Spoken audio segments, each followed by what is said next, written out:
Good evening mga viewers. Karon nga sa pagpadayon sining broadcast meditation of God and prayer. Nga mga padayon man, we will always thank and praise the Lord. Thank you, Lord. Kag himaya ang imo kaugalingon sining imo broadcast. Amen. Amo na pirmi mo naton.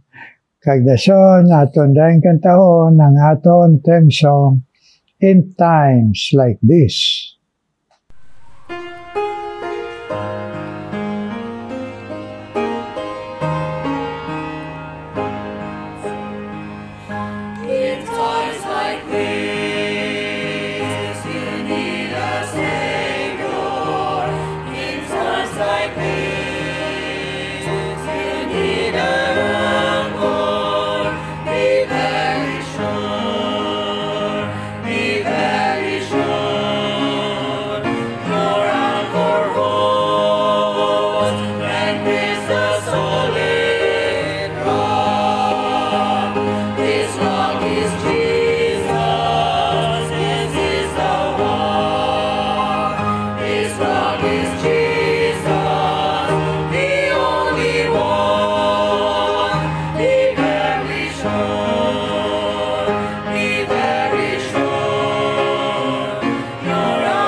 Thank you sa pagkinantanay.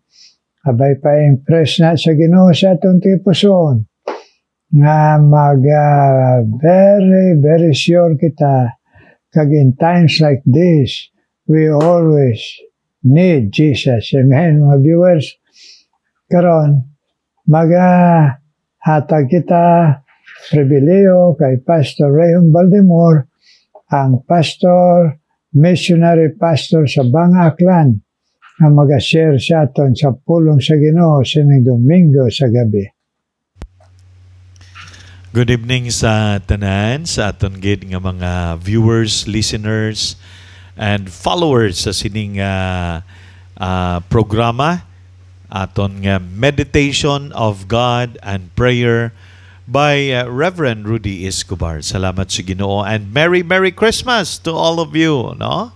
Salamat sa Ginoo nga maka-celebrate kita. Indeed, it is a celebration of joy. It is a celebration of love. It is a celebration of Christ's birthday. 2,000 plus years ago, He came to earth. Salamat sa Ginoo. And you know, amo nang aton gin-discuss last Sunday. But before that, kabay pa ang Ginoo mag-bless gid sining aton nga pagtuon karon sa pulong sa Ginoo. Magapangamuyo kita. Heavenly Father, Lord, thank you that we can study your word tonight. Bless your word and your servant. Bless also the listeners, the viewers, and also, Lord, the prayer of Reverend Rudy Escobar. Thank you, good Lord. Initanan, ginampo namon, ginapasalamatan, tinluya amon tagipusoon, Ginoo. In Jesus' name. Amen and amen. Okay, so sa aton nga pagtuon sa pulong sa Ginoo sa sining nga Christmas, of course, dako gid naton nga kalipay by the end of the month sa isa kay year, no? Wala na record diri sa Bible ang December 25. Okay, emphasize ta ina kay wala gid kitagapati nga ang birthday ni Jesus December 25. But we believe probably mga March, April dira, no? Summer time. But because nangin tradition na sa whole world to celebrate. And of course, ma-celebrate kita not because of the food, decoration, or the activities. But we celebrate because we know that Jesus Christ came to this world. Nagkari siya sa kalibutan. 2,000 plus years ago, ginpadala siya sa iyang ama. Kag nagpakatao siya.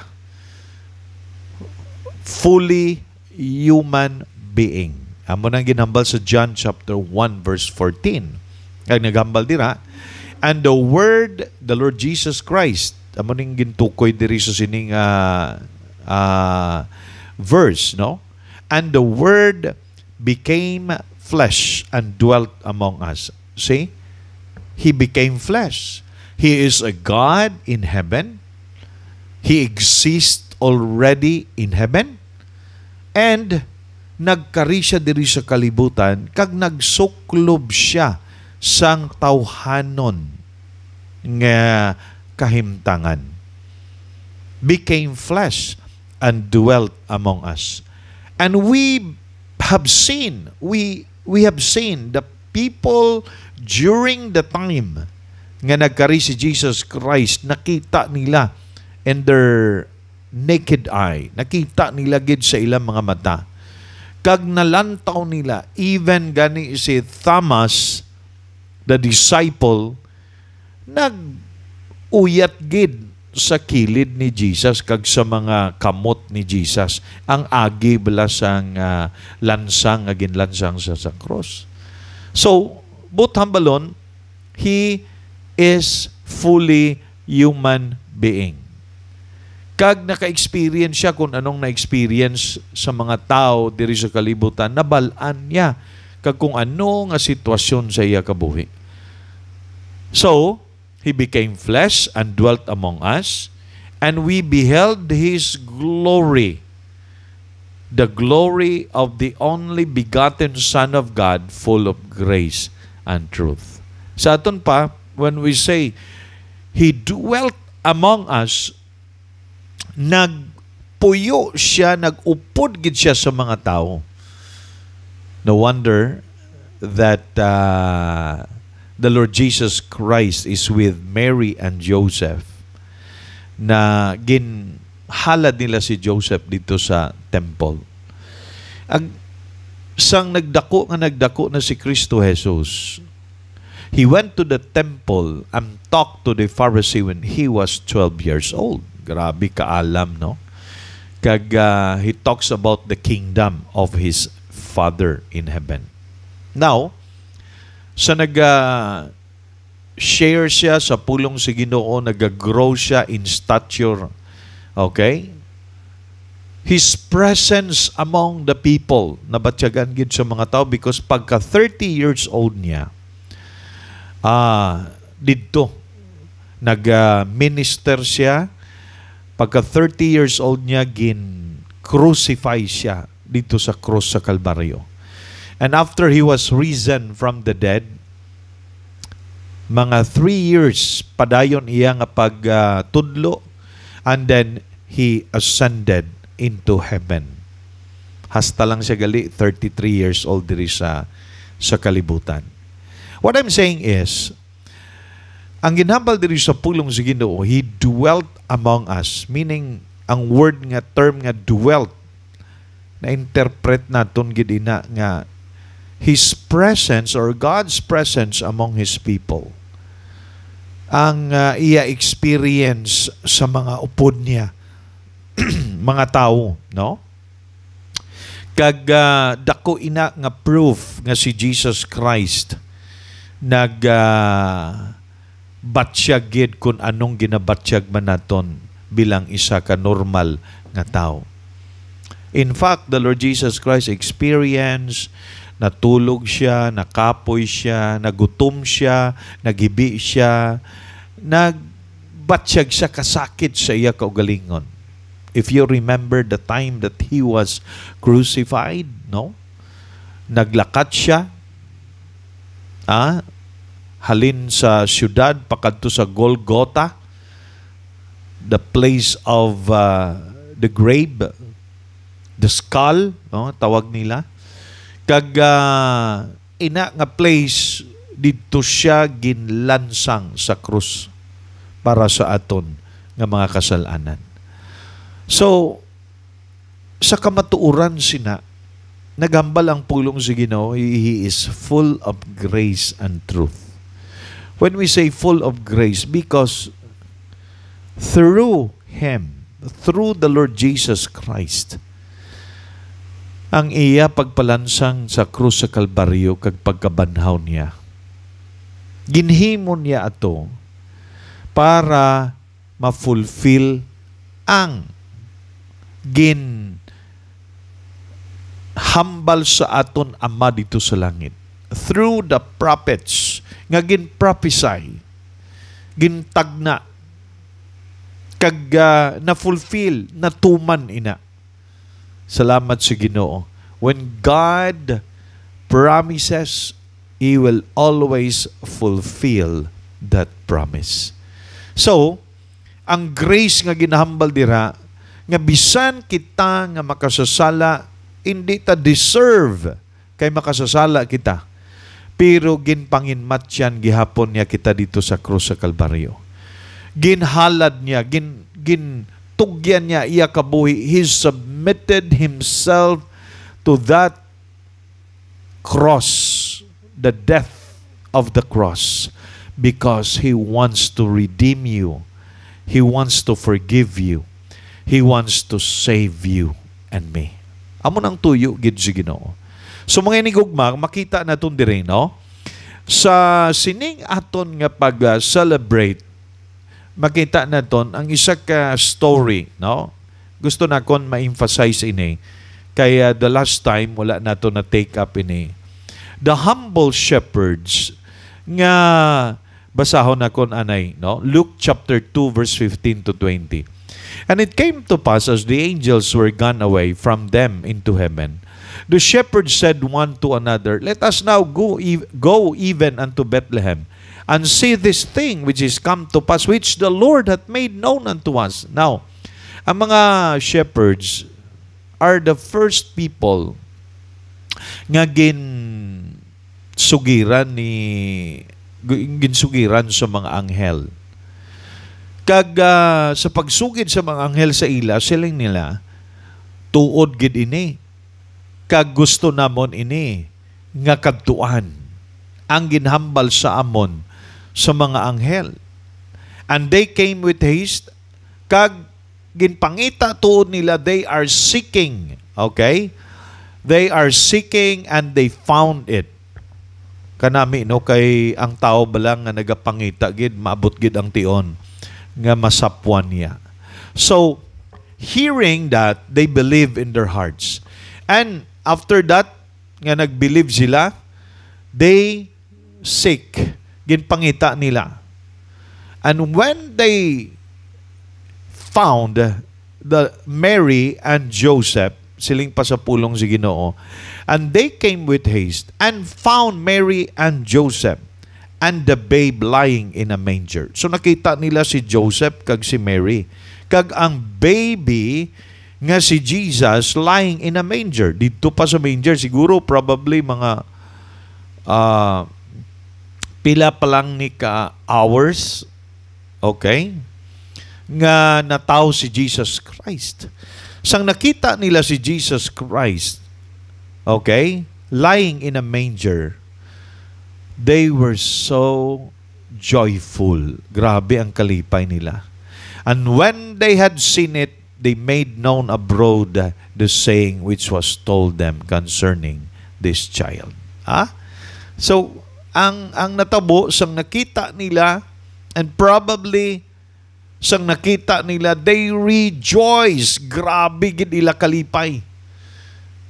Ang kalipay nagtulod sa ila nga magsugid sa iban.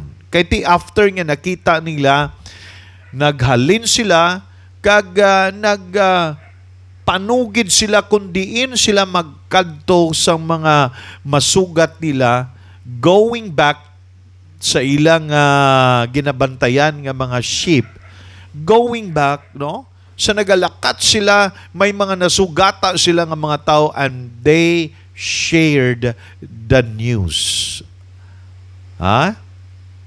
Siling diri sa verse 17, Luke chapter 2 verse 17, and when they had seen it, they made known abroad the saying which was told them concerning this child. And all the people nga nakabati, they that heard, they wondered at those sayings which were told them by the shepherds. Nag-wonder sila kung tuod gin man ini. And probably, kay ginsugiran sila, nagkadto man sila, kag nakita nila also the Lord Jesus Christ.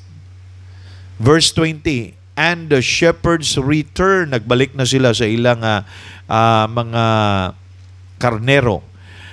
Anong resulta sa ilang tagipusoon? Glorifying and praising God for all the things that they have heard, nabatian nila, kag they have seen it, as it was told unto them. Oy, kanami, no? Mga hinigugma, mga abyan, amo ining kanami. Nabatian nila, gintuuhan nila, ginshare nila, kag malipayon sila.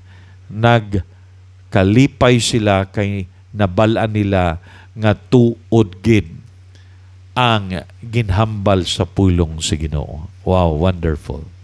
So, ang lesson na ton, number 1, nga lesson na ton, importante sa aton nga maka-experience man sang aton nga pagkilala kag pagtuo kay Kristo Jesus nga aton Ginoo kag manluluwas.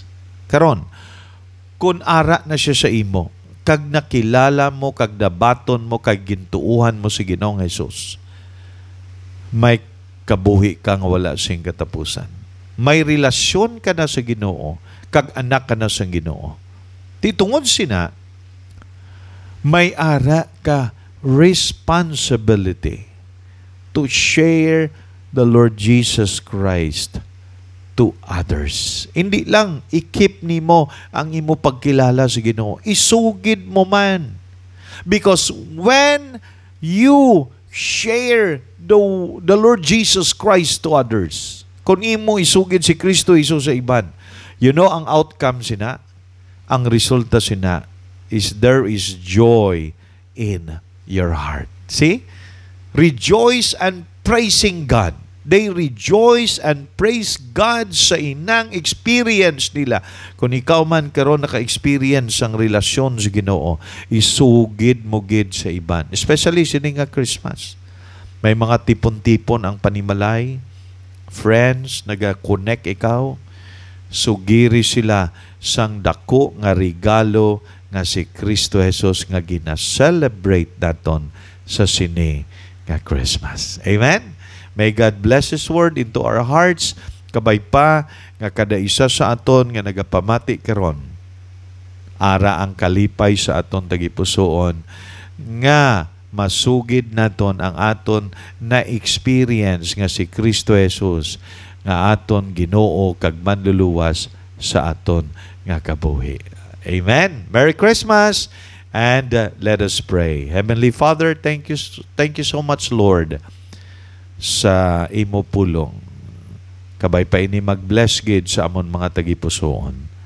Bless also the prayer of Reverend Rudy Escobar. Kabay pa, ikaw gid magpabakod man sa amon, kag magpabakod man sa iya. This I pray in the mighty name of our Lord Jesus Christ and in the power of the Holy Spirit. Amen and amen. Thank you, and Merry Christmas to all of you. Amen. Thank you, God. Thank you, Pastor Rehom Balimor. Abay pa mapadayon ang panghikot sa Ginoo sa pagahom sa inyo ni Mambing. Pagpagdaog sa kalag, kag pabakod sang mga katawan sang Diyos dira sa banga. Amen. Nagkaroon mga muyo kita. Ginoo may nga balaan, salamat yed kay ikaw Ginoo. Ang nagahatag o Diyos sa amon sang patigayon sang amon mga kinahanglanon, ang amon Ginoo nga mga ginapangabay na pangamuyo, kay tungod ikaw ang nagaimbitar sa amon nga manawag sa imo. Call upon the Lord. Kay ikaw man nagsiling, cast our burdens to you, Lord. So ari kami, nadala ko sa imo ang mga viewers, Ginoo. Magpadayon ka man panghikot sa ila, bless sa ila. Agbisan pa, karon si Mama Army, Ginoo. Tagay siya journeying mercies, pag-abot niya, pagmahing lawas, kag sa paghimo sa iya, blessing, kaya pamilya sa Murcia. Nahimo siya padala sa Bicol, kag imo siya tagaan, blessing, nga makabisita siya, kag makapakig-ubod sang iya pamilya diri sa Murcia, kini nga Christmas time, Ginoo. Thank you sa imo Ginoo, pagbatyag ang amon Ginoo mga kinahanglanon o Diyos, hindi lang espiritual, kundi kung ano ang magpatubo sa amon Ginoo sa imo. Kagkaroon ginadala ko sa imo ang mga viewers Ginoo nga gintandog mo nga magatutong Ginoo sa pagpamati palaygay sa imo pulong. Bless Ginoo si Christina, kag ang iya Eloy si Ma'am Celia Gabaya, na sa ila pagpamati Ginoo kag pag-share sini nga broadcast Only Jesus Saves Ginoo, na mahimo mabless mo sila, labi na si Eloy si Ma'am Celia, na mapabakod mong lawas tanan pagtuo, na magatugyan lang kami mga senior citizen sa imo Ginoo, kay ikaw lang kay balo sa kag nagakapot sang amon time Ginoo, kay tugyan kong pabakod mo sa pagtuo kag pasensya kay Ma'am Christina Gabaya, kapagatipan siya Eloy kag siya trabaho. Ako man ginatawag sa imo Ginoo, bisan pa ikaw man mag-bless Ginoo sa kay Imelda Subibi Ginoo, ag kag Hilda Calantas, sa katutong maginatag mo sa ila Ginoo, nga sa din o Diyos nga magapangabay sila permis. Magpadayon ka Ginoo sa pagpakamayo sa mga handom pangamuyo Ginoo ni Ma'am Imelda Subibi Ginoo, ay ginapangayo sa imo, kag ikaw lang nakabalo Ginoo, kag kabay pa wala sang may makaulang sang blessing mo sa iya, kag sa iya duwa ka na, kag sa iya pamilya, kabay pang iya mga ginikanan Ginoo, magbugos pagsalig sa imo Imelda Subibi Lord, kag si Hilda Calantas sa iya pagkailoy kag pagkalula, kag sang iya kabugaton nga mag-share sa imo Lord Jesus, kabay pa encourage mo siya ato nga Ginoo sa mga ginasiran niya Ginoo, nga may mga pagbatya Ginoo sang hindi pagkinahanglan sa imo, pero encourage si Sister Hilda Calantas nga magapadayon lang Ginoo, kapag share sa imo pangamuyo siya pamilya kag mga apo, i-bless man siya padayon Ginoo. Hilda Calantas Ginoo. Abisan pa Ginoo si Grace kag si Joshua Bakong, ikaw man magapanghikot sa ila tay pusoon, nga magabakod sila sa imo, kag masunod nila Ginoo ang imo toy-toy sila kabuhi sa pagkabuhi nga Diyos noon Ginoo, kag matarong o Diyos. Yes Lord, Grace kag Joshua Bakong, i-bless man sila sa pagtuo kag sa lawas kag ila pamilya nga makasunod man sa imo Ginoo. Kag bisan pa Ginoo, ikaw man mag-bless kay Entiyap Ginoo. Thank you sa pagtatap mo sa iya Ginoo nga nakabalik siya Ginoo nga maing lawas sa Bacolod dalhin sa London. Kani Ginoo padayon man sa pag-encourage sa iya katuto mo ginhatag mo Ginoo. Bisan sa amon nga mga senior citizen naghatag ka pa sa iya sang kalipay na mag-intra sa choir so bless si Entiyap kang iya pangamuyo sa mga apo labi na Ginoo. Kay ikaw man mag-bless Ginoo kay Marieta Malunggayon kag sa iya bana si George kag iya mga kabataan kag iya kapuhan Ginoo nga magbugo sa imo Lord Jesus sila nga pamilya Malunggayon bless Ginoo. Akon man panawagan sa imo nga ikaw man mag-bless kay We Aloses Ginoo kag bisan pa kay Heidi Mercano nga ikaw man Ginoo gihapon nag-bless sa ila pangabay sa imo sa ila kabuhi kag sa ila Ginoo pamilya kag sa ginpahando mo sa ila nga magatuo silang mabakod We Aloses kag si Heidi Mercano Ginoo kag bisan pa si Juliet Ginoo Malaka bless man si Juliet Malaka kag si Salome Rosgal Ginoo nga sila pagpamati si mo pulong they will grow in grace in your knowledge Ginoo si Juliet kag si Salome kag sa ila pagpahando mo sa ila pamilya Ginoo nga magapalapit sang bugo sa imo bless Ginoo kag bisan pa Ginoo si Joyce Montaño Ginoo bless man si Joyce Montaño kag bisan pa sa iya pangamuyo Ginoo ipabakod siya sa pagtuo nga magasabat ikaw Joyce Montaño kag ikaw man mag-bless Lord kay Ismael Kapanay. Please bless Ismael Kapanay and his family Lord in Maramag, and I pray that they will always be faithful to you Lord Jesus and live for you Lord and serve you with all their lives. Ismael Kapanay and his family Lord bless.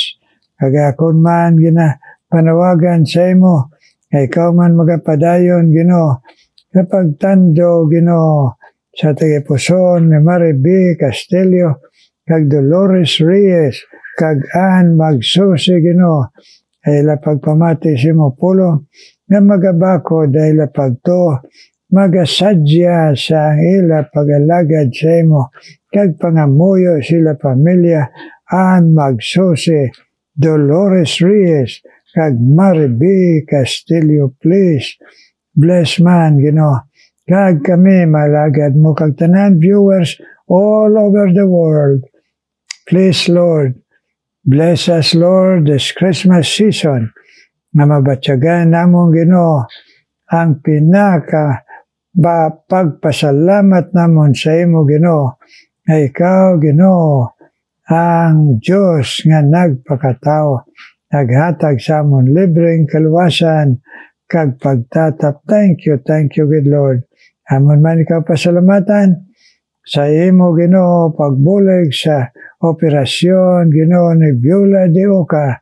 Kabay pa nga sa gyapon ipadayon mo complete healing Ginoo nga makabalik sa kabuhi kag pag-alagad sa imo upo siya bana si Victor de Oca Lord. Thank you God.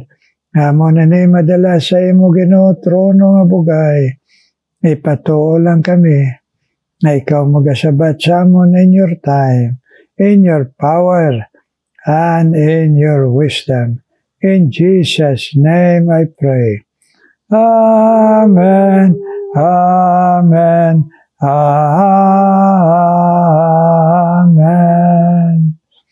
Amen, amen mga viewers. Salamat pagdumdumanay sa pangamuyo, labi na sineng Christmas time. Amen.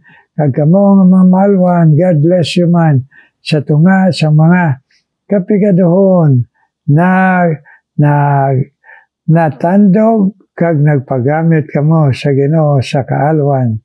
God bless you. Kag kamo mga sharers, God bless you.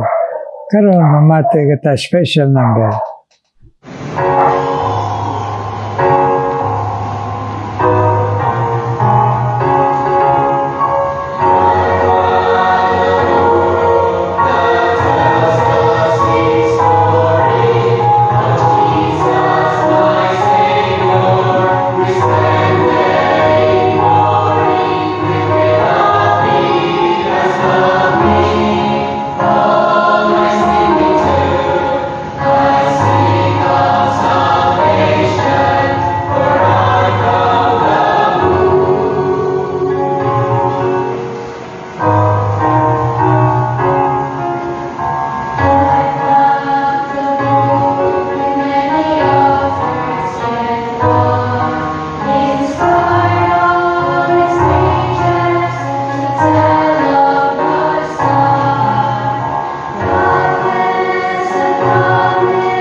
Thank you guys ng special number.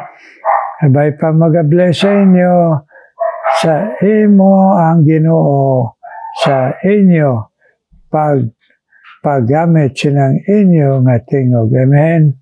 Nag-special number. God bless you. Kag kamo nga mga viewers all around the world. Kag kami nga mga alagad sa Ginoo.